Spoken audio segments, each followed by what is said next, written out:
আসসালামু আলাইকুম। দেশ এবং দেশের বাইরে যে যেখান থেকে শুনছেন সবাইকে স্পোর্টস বাংলা আপডেট চ্যানেল থেকে জানাচ্ছি শুভেচ্ছা। চলে এলাম আরও কিছু নতুন আপডেট নিয়ে।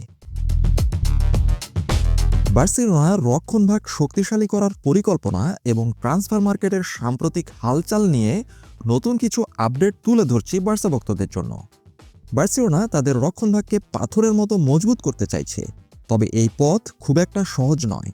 ক্লাবের বর্তমান আর্থিক অবস্থা এবং স্যালারি ক্যাপের সীমাবদ্ধতা মাথায় রেখে তারা দুটি লেভেলে কাজ করে যাচ্ছে। একটি হচ্ছে সামনের জানুয়ারি ট্রান্সফার উইন্ডোতে শর্ট টার্ম একটি সলিউশনের জন্য, আর আরেকটি হচ্ছে আগামী সামার ট্রান্সফার উইন্ডোতে 2026 সালের জুনে একটি বড় সাইনিং করার জন্য। চলুন বার্সেলোনার এই ডিফেন্ডার টার্গেটগুলোর নাম এবং বর্তমান পরিস্থিতি বিশ্লেষণ করি।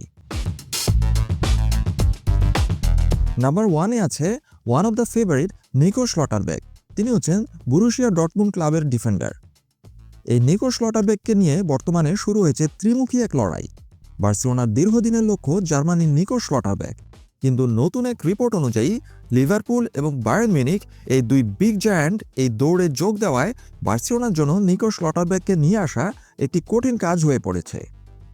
কেন নিকো শ্লটারবেক এই লিস্টের টপে আছেন? নিকো শ্লটারবেক কেবল একজন ডিফেন্ডার নন, তিনি একজন নেতা এবং তিনি একজন বল প্লেয়িং ডিফেন্ডার। বল সার্কুলেশনে তার দক্ষতা অপরিসীম। চ্যাম্পিয়ন্স লিগের লড়াই করার মতো যোগ্যতাও রয়েছে তার। চলুন নিকো শ্লটারবেকের ডাটা অ্যানালাইসিস করি। লিভারপুল এবং বায়ার্ন মিউনিখের সাথে লড়াইয়ে বার্সেলোনা কেন তাকে এত গুরুত্ব দিচ্ছে তার উত্তর লুকিয়ে আছে নিকো শ্লটারবেকের ডাটা এবং পরিসংখ্যানে। বল ডিস্ট্রিবিউশনে নিকো শ্লটারবেকের দক্ষতা এক কথায় অনস্বীকার্য। চলতি বুন্দেসলিগা এবং চ্যাম্পিয়ন্স লিগে নিকো শ্লটারবেকের পাসের অ্যাকুরেসি ছিল প্রায় 92%। বিশেষ করে তার লং বল অ্যাকুরেসি প্রতি ম্যাচে এক কথায় অসাধারণ। নিকো শ্লটারবেকের পরিসংখ্যান বলছে প্রতি ম্যাচে গড়ে প্রায় 5টি লং বল অ্যাকুরেট পাস দিয়েছেন এই নিকো শ্লটারবেক। এরিয়াল ডমিনেন্সেও অসাধারণ নিকো শ্লটারবেক। নিকো শ্লটারবেক বাতাসে বল জেতার ক্ষেত্রে অর্থাৎ এরিয়াল ডুয়েলসে প্রায় 70% সাকসেস, যা বার্সেলোনার বর্তমান হাই ডিফেন্সিভ লাইনের দুর্বলতা কাটাতে সাহায্য করবে। নিকো শ্লটারবেকের মার্কেট ভ্যালু কত? নিকো শ্লটারবেকের বর্তমান মার্কেট ভ্যালু প্রায় 50 থেকে 60 মিলিয়ন ইউরো।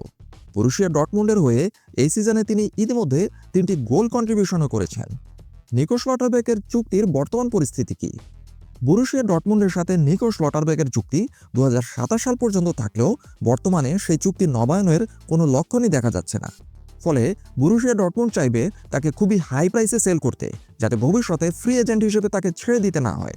তবে আর্থিক সক্ষমতায় বায়ার্ন মিউনিখ অথবা লিভারপুল দুটোই বার্সেলোনার চেয়ে অনেক অনেক এগিয়ে থাকায় বার্সেলোনার জন্য এই ডিলটি বর্তমানে খুবই অনিশ্চিত অবস্থায় আছে। নাম্বার 2, নাথান একে। তিনি একজন ম্যানচেস্টার সিটির প্লেয়ার। এই নাথান একের রয়েছে বিশাল অভিজ্ঞতা। ম্যানচেস্টার সিটির ডাচ ডিফেন্ডার নাথান একে বার্সেলোনায় আসার ব্যাপারে বেশ আগ্রহী বলে শোনা যাচ্ছে। তিনি মনে করেন ক্যারিয়ারের এই পর্যায়ে বার্সেলোনা তার জন্য একটি আদর্শ গন্তব্য হতে পারে। 2026 ওয়ার্ল্ড কাপ সামনে রেখে নাথান একে নিয়মিত খেলার সুযোগ খুঁজছেন এবং তিনি চাইছেন এমন একটি ক্লাবে যেতে যেখানে তিনি নিয়মিত খেলার সুযোগ পাবেন। যদিও পেপ গার্দিওলার ম্যান সিটিতে তিনি নিয়মিত খেলার সুযোগ পাচ্ছেন না, তবে এক্ষেত্রে বেশ জটিলতা রয়েছে। বার্সেলোনা চাইছে তাকে 6 মাসের লোনে নিয়ে আসতে এবং পরবর্তীতে একটি বাইব্যাক অপশন রাখতে, কিন্তু ম্যানচেস্টার সিটি তাকে সরাসরি বিক্রি করে দিতে চায়, অথবা ম্যান সিটি তাকে দুর্দান্ত একজন খেলোয়াড়ের এক্সচেঞ্জ হিসেবে ছেড়ে দিতে চায়। নাথান একে লেফট ফুটেড একজন ডিফেন্ডার হওয়ায় এবং সেন্ট্রাল এবং লেফট ব্যাক উভয় পজিশনে খেলতে অভ্যস্ত হওয়ায় বার্সেলোনার জন্য তিনি হতে পারেন একটি দারুণ সমাধান। নাথান একের রয়েছে ভার্সেটালিটি। এই সিজনে নাথান একে 3টি ভিন্ন পজিশনে খেলেছেন। তিনি লেফট ব্যাক, সেন্টার ব্যাক এবং লেফট সেন্টার ব্যাক এই 3টি পজিশনেই খেলেছেন। পেপ গার্দিওলার অধীনে তার প্রোগ্রেসিভ পাসের হার খুবই হাই। ম্যাচ প্রতি নাথান একে প্রায় 6টি অ্যাকুরেট প্রোগ্রেসিভ পাস দিয়েছেন। নাথান একের পজিশনাল ইন্টেলিজেন্স অসাধারণ। নাথান একের ইন্টারসেপশন রেট বার্সেলোনার বর্তমান যে কোনো ডিফেন্ডারের চেয়ে বেশি। ম্যাচ প্রতি তিনি প্রায় 3টি ইন্টারসেপশন করেছেন। এছাড়াও রয়েছে জাতীয় দলের পরিসংখ্যানে নাথান একের ফ্যাক্টর। পরিসংখ্যান ঘেটে দেখা গেছে ডাচ জাতীয় দলের হয়ে নাথান একে যখনই কোনো ম্যাচ খেলেছেন সেই ম্যাচে নেদারল্যান্ডস দলের ক্লিন শিট রাখার হার প্রায় 30% বেড়ে গিয়েছে। এছাড়াও বার্সেলোনার রাডারে আছে বুন্দেসলিগার 2 উদীয়মান প্রতিভা। বার্সেলোনা ক্লাবের স্কাউটিং বিভাগ এই দুটি নামের উপর কড়া নজর রাখছে। একজন হচ্ছেন কনস্ট্যান্টিনোস কুলিয়ারাকিস, তিনি ওলসবার্গের হয়ে খেলেন। 22 বছর বয়সী এই গ্রিক ডিফেন্ডার লেফট ফুটেড এবং তার পাসিং রেঞ্জ এবং গেম ভিশনের জন্য অত্যন্ত সুপরিচিত তিনি। ওলসবার্গ তাকে 12 মিলিয়ন ইউরোতে কিনলেও তার বর্তমান পারফরমেন্স লিভারপুলকেও আকৃষ্ট করছে। এছাড়াও আছেন লুকা ভুসকোভিচ, তিনি হামবুর্গ এবং টটেনহাম এই দুই ক্লাবের হয়ে খেলেছে। টটেনহাম থেকে লোনে হামবুর্গে খেলা এই তরুণ ডিফেন্ডারের মার্কেট ভ্যালু মাত্র কয়েক মাসে 40 মিলিয়ন ইউরোতে গিয়ে ঠেকেছে, কারণ তার পারফরমেন্স অসাধারণ। তার এজেন্ট পিনি জাহাভির সাথে বার্সেলোনা সভাপতি জোয়ান লাপোর্তার একটি চমৎকার সম্পর্ক থাকায় এই সাইনিংয়ের একটি সমূহ সম্ভাবনা রয়েছে। এই সিজনে কুলিয়ারাকিস ওলসবার্গের হয়ে প্রতি ম্যাচে গড়ে প্রায় 2টি ব্লকিং এবং প্রায় 3.5টি ক্লিয়ারেন্স করেছেন। গ্রিসের এই তরুণ ডিফেন্ডারের লেফট ফুটের নিখুঁত ভীষণ তাকে বার্সেলোনার রাডারে তুলে নিয়ে এসেছে। অন্যদিকে ভুসকোভিচ হামবুর্গে থাকা 18 বছর বয়সী একজন তরুণ উদীয়মান খেলোয়াড়। এই ডিফেন্ডারের উচ্চতা প্রায় 193 সেন্টিমিটার, অর্থাৎ তার হাইট খুবই ভালো। এই মৌসুমে তিনি ইতিমধ্যে ডিফেন্ডার হিসেবে 3টি গোল করেছেন। তার শারীরিক গড়ন এবং আক্রমণাত্মক মনোভাবের কারণেই তার মার্কেট ভ্যালু তরতর করে বেড়ে গিয়েছে 40 মিলিয়ন ইউরোতে গিয়ে ঠেকেছে বর্তমানে।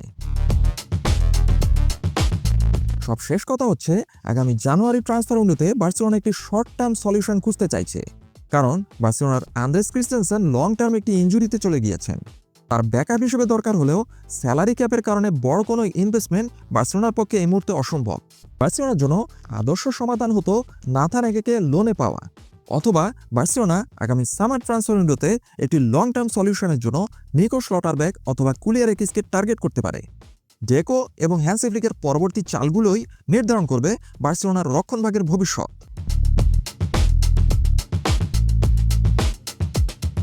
আপাতত এ পর্যন্তই। সবাই ভালো থাকুন, সুস্থ থাকুন, নিরাপদে থাকুন, এই প্রত্যাশায় আল্লাহ হাফেজ।